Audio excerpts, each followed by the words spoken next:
경제적 토대를 마련하고 있고 중국 동포거리를 형성하여 그곳을 중심으로 거주하고 있는 양상을 보입니다. 그 근처 부동산에서도 그 중국 극보를 환영한다라는 문구를 공통적으로 확인할 수 있습니다. 한편 수원시가 경기 남부의 교통 허브라는 점은 수원시뿐 아니라 전국의 이주 노동자를 주말만 되면 수원역 앞으로 모이게 하는 요인으로 작용하고 있습니다. 그들은 이 소위 다문화 푸드랜드라고 불리는 곳에서 만남을 갖는데 이곳은 2011년 수원시가 전통시장을 활성화하기 위한 목적으로 역전시장 지하 1층 공간에 구성한 곳입니다. 이곳에서 이주자들은 자국의 음식점을 운영하면서 송금이나 핸드폰 개통 등 외국인들이 기본적으로 필요로 하는 서비스를 주고받고 있습니다. 그 첫 번째 사진에서 볼 수 있는 것처럼 이곳은 현재 캄보디아 이주자가 운영하고 있는 음식점인데 바로 그 옆 간판에서 한국 음식점의 옛 흔적을 확인할 수 있습니다. 이를 통해서 그간의 시간의 흐름을 어느 정도 예측할 수 있다고 생각합니다. 네, 한편 그래서 여기서 종합적으로 보면 팔달구의 이주자 공간은 거주자 중심인 동시에 방문자 중심이다 라는 특이한 특징을 갖고 있습니다. 그리고 이것은 수원시와 다른 외국인 밀집 도시를 차별화할 수 있는 수원시만의 특성이라고 이야기할 수 있습니다. 하지만 이 두 이주자 공간은 공간적으로 선주민과 그리고 주류사회와 분리되어 있는 양상을 보이고 있습니다. 먼저 중국 동포거리의 경우 공포의 장소 그리고 혐오의 장소로 낙이 찍혀 있습니다. 실제로 이곳은 선주민의 밀집 장소인 로데오 거리와 매우 밀집해 있지만 중국 동포거리에서는 선주민의 모습을 거의 찾기가 어렵습니다. 선주민들은 이곳이 한국계 중국인의 낯선 경관, 문화, 언어 등으로 잠식되어 간다라고 인식을 하고 있고 특히 2012년 한국계 중국인에 의한 범죄가 발생한 이후로 미디어에서는 이곳 중국 동포거리에 대한 부정적인 상상의 이미지를 강화하는 측면을 보였습니다. 하지만 한국계 중국인들은 오히려 자신들의 유입으로 이곳에 낙후된 환경이 다시 재활성화되고 있는 것이 아니냐라고 하면서 한국계 중국인과 선주민 간의 의견 차이를 보이고 있습니다. 그리고 이곳 근처에 얼마 전 개소한 다문화 치안센터 그리고 중국인 흉기 소지 금지와 같은 안내문은 이 중국 동포거리에 대한 경계짓기를 강화하고 있는 측면을 보입니다.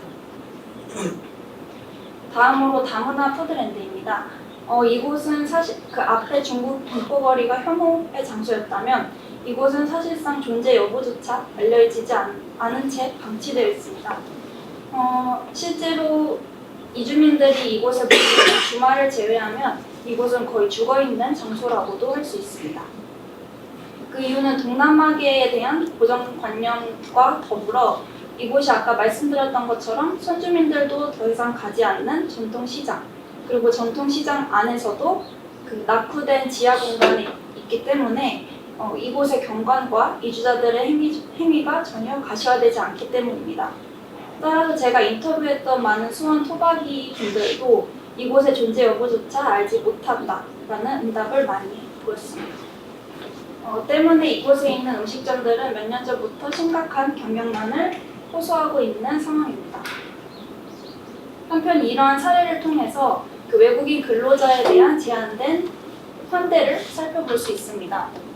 사회적 성원권이 장소에 대한 권리와 관련이 있다는 것을 고려하면 그 시 정부에서 외국인 근로자에게 내어준 장소가 이렇게 낙후된 지하 공간이다라는 점을 통해서 외국인 근로자들은 사실상 한국에 잠시 머물다 가는 끝내기로서 선주민과 철저하게 구분되고 이들의 그 일상적인 장소 또한 강하게 타자화 받고 있다는 것을 알 수 있습니다.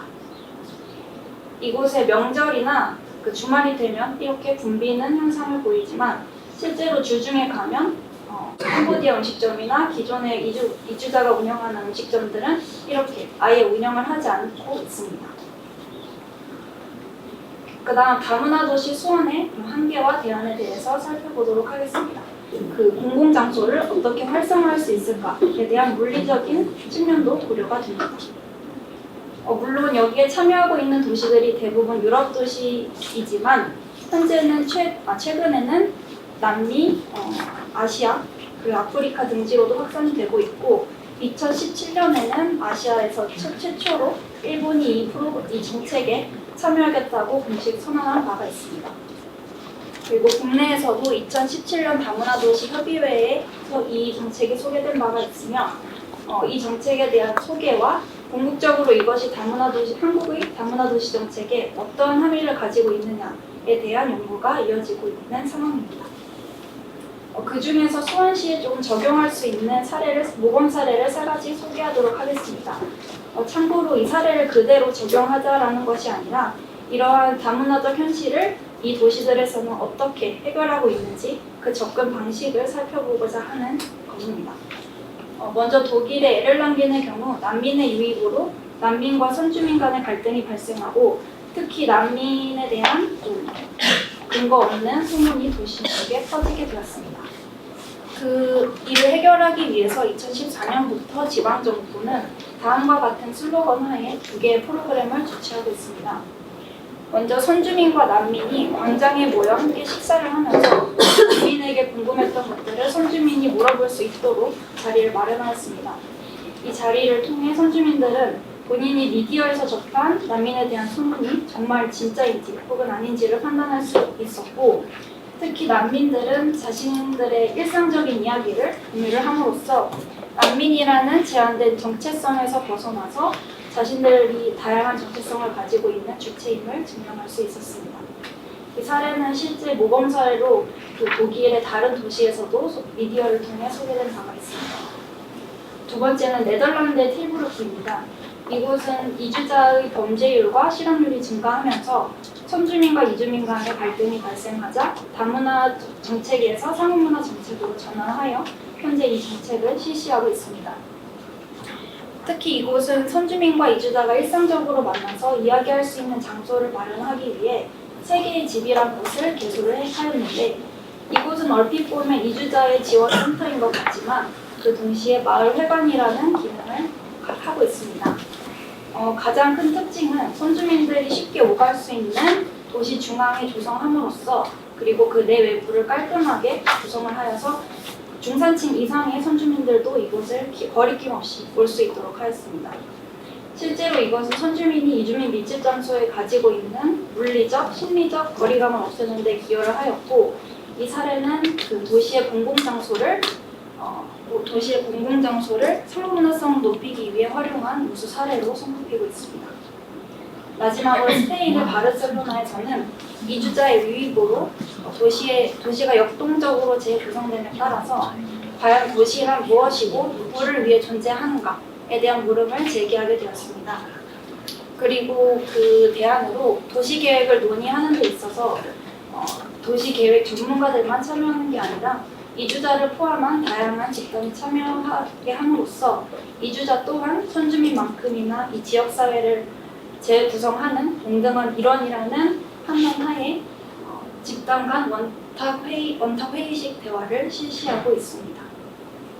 이러한 3가지 사례가 수원시를 시사할 수 있는 바는 이렇게 3가지 측면에서입니다. 먼저 에를랑겐 사례를 통해 선주민의 포용력을 어떻게 제고할 수 있을까에 대한 고민을 할 수 있고 두 번째 틸부르크의 사례에서는 과연 아까 다문화 포르랜드에서 본 것처럼 이렇게 이곳이 나쁜 환경이 된 배경에는 이주자에 대한 지방 정부의 냉대가 깔려있지 않나 하는 비판적인 성찰을 해볼 수 있습니다.